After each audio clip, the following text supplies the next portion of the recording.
Hi everyone, I'm LC May alongside Kevin Connell from Tide991.com.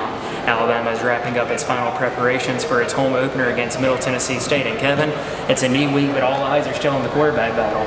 Right, yeah, that's what everyone's been looking forward to coming into the season. Who's going to start? Is it going to be Jake Coker? Is it going to be Cooper Bateman? Is it going to be Alec Morris? Obviously, we saw last week Jake Coker got the nod.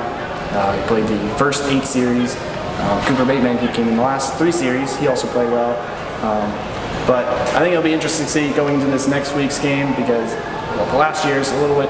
We have a little bit of a weaker opponent here with Middle Tennessee State. I mean, Coach Saban won. Absolutely. He wouldn't want to admit that, but it's probably the case here.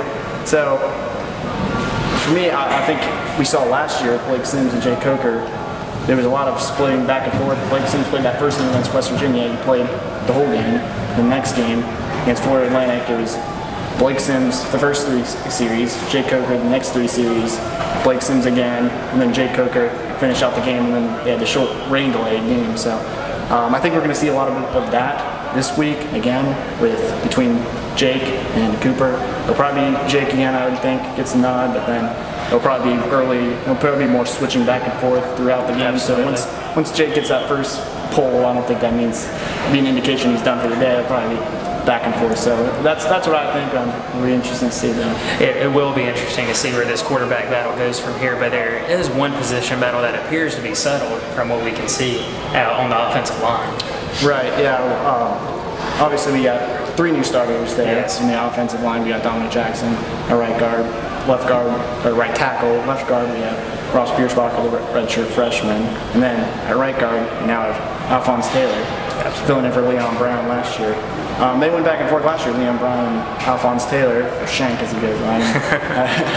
But at right guard. But this year it seems, going that first game, that was something I was keeping an eye out for. He seemed to get that nod over Bradley Bozeman. He got the first 10 series at right guard. So for me, I think that position's kind of settled down. Obviously, Ryan Kelly at center, Cam Robinson left tackle, those are locked down pretty well, I think. So I think that position's probably settled at this point, but I don't think that's a knock on Bradley Bozeman's game. In my opinion, I think he's probably the backup at right, in addition to backup at right guard, also the backup at left guard if Pierschbach was to go down. And at center last year, we saw Ryan Kelly go down with a knee injury last year, missed 2 games. He came in. Almost like a Barrett Jones player complaining about positions on the line. He's one of those guys, injuries happen, so if that does become the case, Bradley Bozeman seems to be the next guy up at virtually every position on that offensive line. Absolutely. Well, I'm LC May reminding you to subscribe to the YouTube channel at Tide991 for more exclusive Alabama content.